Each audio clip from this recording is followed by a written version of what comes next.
Os anos de 1920 foram de festa nos Estados Unidos. O país que saiu vitorioso da Primeira Guerra caminhava para se tornar a maior economia do mundo.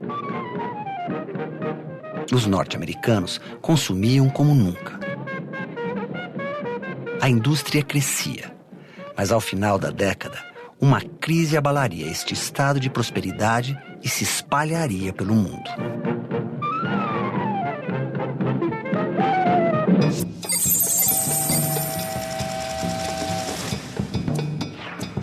A Primeira Guerra Mundial deixou um rastro de destruição na Europa. As plantações estavam arrasadas, as cidades destruídas e as indústrias inativas. Já os Estados Unidos entraram tarde na guerra e não tiveram combates em seu território. Foram os maiores beneficiados com o conflito. Os Estados Unidos vão ter aí um protagonismo muito importante. Porque se durante a Primeira Guerra eles puderam desenvolver a sua indústria, desenvolver a sua agricultura em função de uma demanda dos países em guerra, o pós-guerra significou para os Estados Unidos uma continuidade dessa, digamos, política de produção para um mercado que naquele momento era um mercado bastante ampliado e que implicava investimentos, né, que alimentavam o desenvolvimento do capitalismo norte-americano. A década da prosperidade é considerada a década de Vinci, certo? Ela foi uma década de prosperidade econômica, forte crescimento econômico e grandes mudanças em função desse crescimento, certo? A principal consequência da Primeira Guerra Mundial para a economia norte-americana foi, externamente, que a economia norte-americana se tornou a primeira economia do mundo. O capital norte-americano foi fundamental para recuperar os países europeus. Empréstimos públicos e privados ajudaram a reconstruir países como a Alemanha. Enquanto, aos olhos do mundo, os Estados Unidos eram a tábua de salvação, internamente, o país passava por grandes transformações sociais. A volta dos ex-combatentes, em especial dos ex-combatentes negros, promoveu duas mudanças importantes. Em primeiro lugar, para eles foram oferecidas facilidades para a sua reinserção na vida civil. Eles tentaram se transformar todos em pequenos empresários, em pequenos comerciantes, etc. Em segundo lugar, os negros voltaram com uma nova consciência de sua situação, certo? Tinham arriscado a sua vida pela pátria, portanto, eles queriam serem tratados como cidadãos iguais aos outros. Na verdade, a origem do movimento dos direitos civis se encontra nesse momento, certo? Ele teria que percorrer ainda 5 décadas, certo, até conseguir impor majoritariamente as suas reivindicações.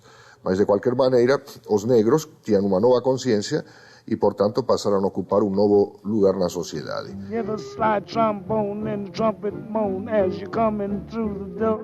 Do you know what it means to miss New Orleans?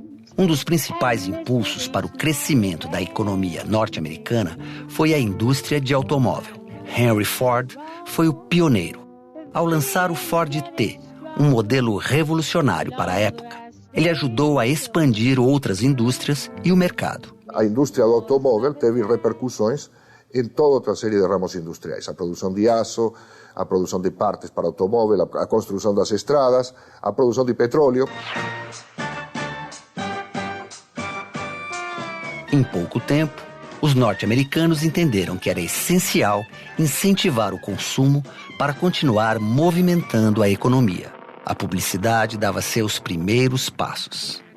Agora era necessário criar campanhas publicitárias que atingissem o país inteiro, um país de dimensões continentais. Para isso foi necessário mobilizar uma enorme quantidade de recursos materiais e também intelectuais. Passaram a se formar pessoas especializadas em publicidade. A origem do publicitário atual está nesse momento. Os norte-americanos responderam imediatamente ao mundo ideal criado pela publicidade. Passaram a comprar carros, casas, roupas da moda, eletrodomésticos, cosméticos. A busca por diversão também passou a fazer parte do cotidiano. A vida noturna floresceu e as viagens viraram moda entre a classe média. Esse novo estilo de vida invadiu até a Europa.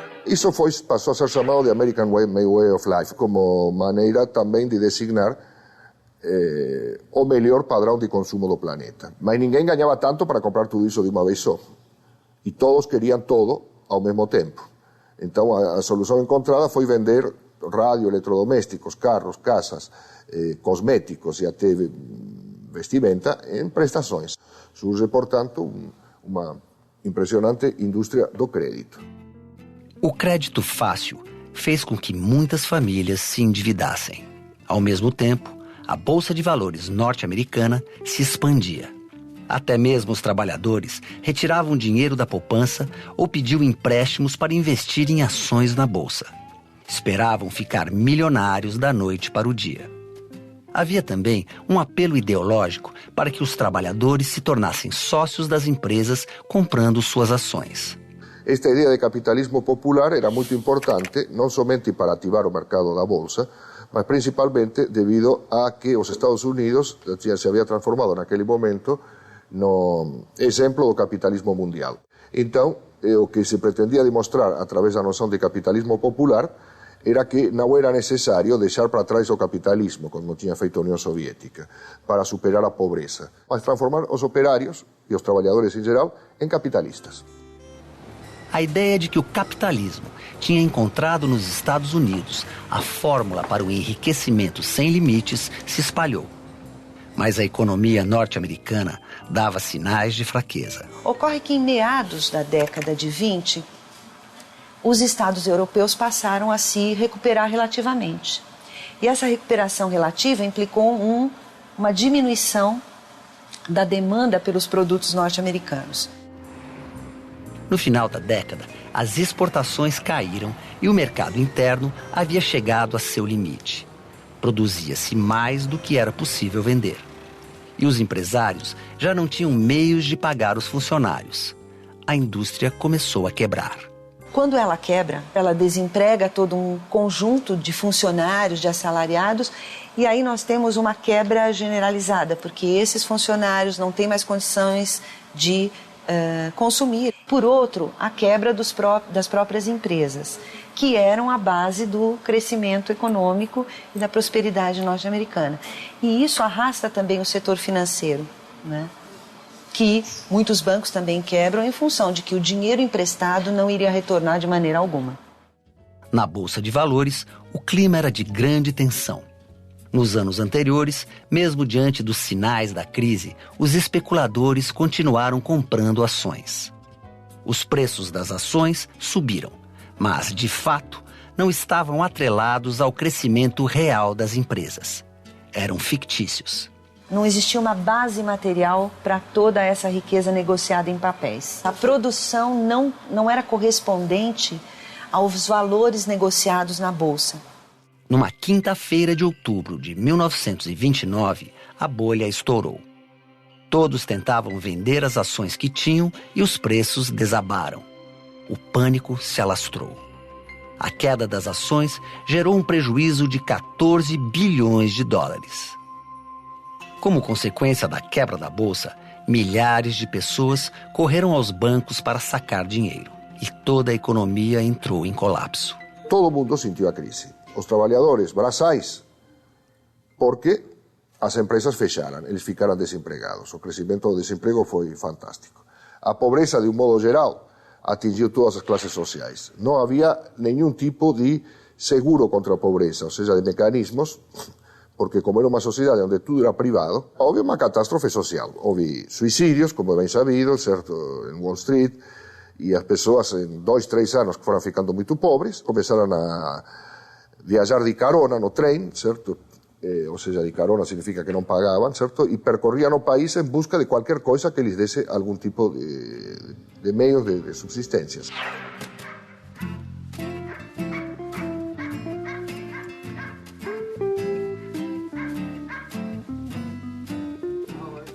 Baseado no livro do escritor John Steinbeck, o filme As Vinhas da Ira é um retrato desse período. Conta a história de uma família de agricultores que perdeu as terras e percorre os Estados Unidos em busca de trabalho.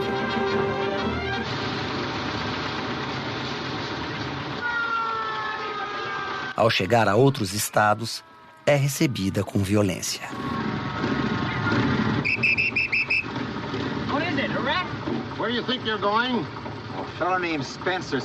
Quando transpassavam a fronteira de um estado para o outro, os camponeses de outro estado, ou as pessoas de outro estado, os esperavam com armas para não deixarem que eles entrassem, ou seja, que eles concorressem com os trabalhadores desse estado pelos poucos empregos que ainda subsistiam, certo? Resultado, começou a haver milícias armadas, certo? Que patrulhavam a fronteira dos estados para que não houvesse migrações de estado para estado. Surgiram favelas em todas as capitais norte-americanas e as pessoas reviravam o lixo para obter alguma coisa para comer. Houve éxodo para a cidade e houve perda de casas por parte dos que viviam na cidade. Foram parar nas favelas. Os próximos anos ficariam na história como o período da Grande Depressão. A crise, que teve seu centro nos Estados Unidos, se espalhou pelo mundo e trouxe várias consequências. Na Europa, a Alemanha foi o primeiro país a sofrê-las. O dinheiro que estava sendo investido na recuperação do país já não existia mais. Resultado, a economia alemã sofreu, passou de em 1929, passou a ter 6 milhões de desempregados. Foi uma catástrofe social também na Alemanha. O resultado foi o crescimento espetacular, de um lado, na Alemanha, do Partido Comunista, que principalmente entre os desempregados mais pobres, e, por outro lado, entre as pessoas de classe média que tinham medo de perder o pouco que tinham, do Partido Nazista, certo? A propaganda de Adolf Hitler se transformou xenófoba contra o estrangeiro. Na Alemanha, como se sabe, isso tomou a forma de uma propaganda antissemita, certo? O resultado foi que tivemos um forte crescimento de movimentos de direita na Alemanha, na Itália, onde o governo fascista já existia, ele se fortaleceu, na Inglaterra surgiram movimentos que imitavam o nazismo alemão. No Brasil, o primeiro impacto da crise foi na produção de café. O principal produto de exportação brasileiro já não tinha mercado e seu preço despencou. Na tentativa de equilibrar o preço, o presidente Getúlio Vargas tomou medidas emergenciais. O governo passou a comprar estoques e até a queimar grãos. Isso diminuiu o prejuízo dos cafeicultores, mas era pouco diante do tamanho da crise. Vários agricultores faliram. Muitos deles resolveram migrar, né, para o investimento em outros setores que pudessem tanto desenvolver um tipo de produção que suprimisse ou diminuísse a nossa dependência do mercado exterior. Então é o caso em São Paulo de muitas famílias que, quebradas no campo, transferiram os seus investimentos para as cidades, desenvolveram aí indústrias em vários setores. Por exemplo, a indústria alimentícia, a indústria de tecidos. Em pouco tempo, o comércio mundial estava reduzido a 1/3 do que era antes.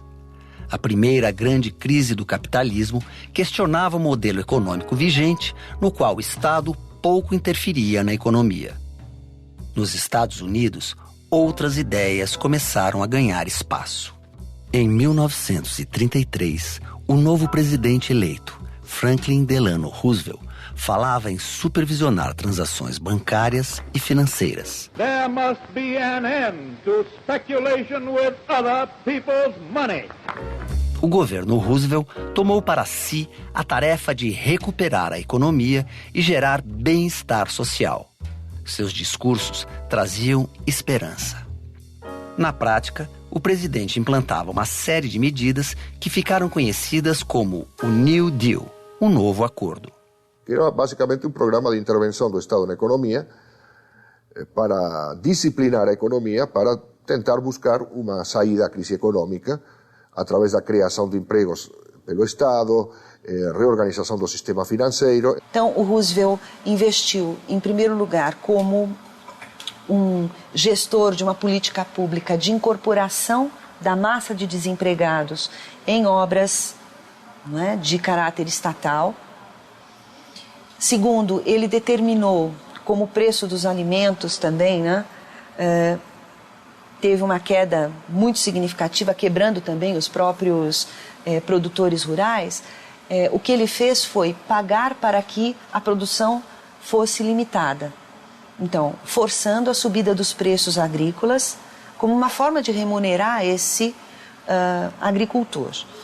Por outro lado, ele também investiu na indústria. De que maneira? Ele criou um salário mínimo, né? Criou uma legislação social que pudesse dar condições a essa população de ser novamente consumidor, mesmo com um salário menor. O New Deal não obteve todo o sucesso pretendido. Conseguiu reduzir a pobreza e o desemprego por algum tempo. Mas a economia norte-americana só se recuperaria mesmo com a Segunda Guerra Mundial e a movimentação na indústria de armas. Os anos de 1920 foram intensos e contraditórios. A crise de 1929 deixou questões que até hoje são debatidas. Há como evitar as crises no capitalismo? Por que elas se repetem?